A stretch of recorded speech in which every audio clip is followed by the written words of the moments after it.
Parameters of IELTS writing. So task 1 और task 2 में आपने क्या करना होता है, 4 पैरामीटर्स को फॉलो करना होता है जिसके बिहाफ पे ही स्कोरिंग होती है।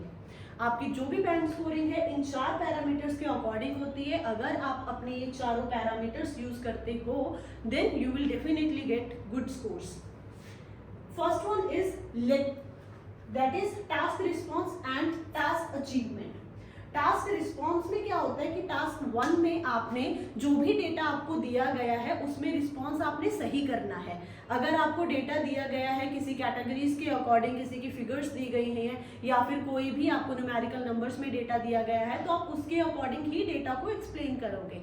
आप अपने कोई अजम्पशंस नहीं लगा सकते, कोई भी पर्सनल प्रोनाउंस यूज नहीं कर सकते, कोई पर्सनल एग्जांपल्स नहीं यूज कर सकते। जो डेटा गिवन है उसी को आपने आगे इलस्ट्रेट करना है।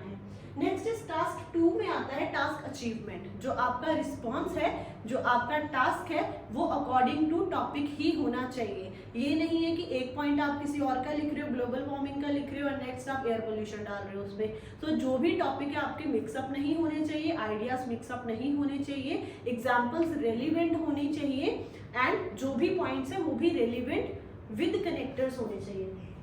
Next is coherence and cohesion. Coherence and cohesion में आता है कि आपने लिंकिंग वर्ड्स जो है वो यूज करने हैं, कनेक्टर्स यूज करने हैं, जिसके बाद क्या होएगा कि आपकी जो भी आपका टॉपिक है उससे आप डिविएट नहीं होंगे। आपने जो भी है वो उसके अकॉर्डिंग ही लिंकअप करने हैं अपने ideas. Third one is grammatical range.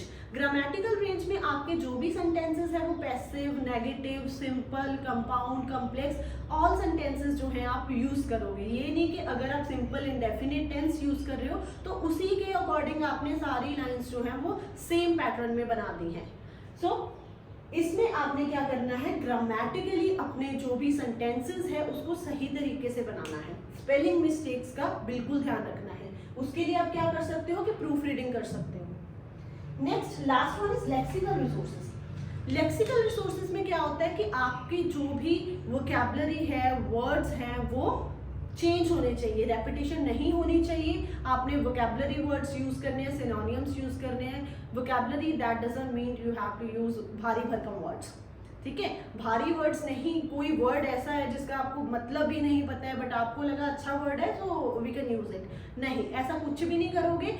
अगर आपको लगता है कि रेपिटेशन हो रही है तो उसके आप सिनोनिम्स याद कर सकते हो कि लाइक फॉर एग्जांपल अगर आप पीपल लिख रहे हो तो आप through out the paragraph, through out the ऐसे आप पीपल पीपल पीपल नहीं लिख सकते। सो उसमें आपने क्या करने हैं, वर्ड्स चेंज करने हैं। कहीं पे आप फॉक्स लिख दो, कहीं पे आप डेनिजन्स लिख दो, कहीं पे मासेस लिख दो, इंडिविजुअल्स लिख दो। तो आपने उस वर्ड को ही चेंज कर देना है। रेपिटेशन नहीं होनी चाहिए सेंटेंसेस की भी और वर्ड्स की भी।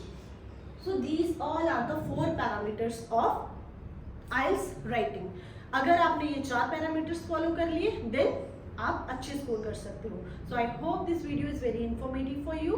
Do not forget to comment in comment section if you have any query, so please just let me no.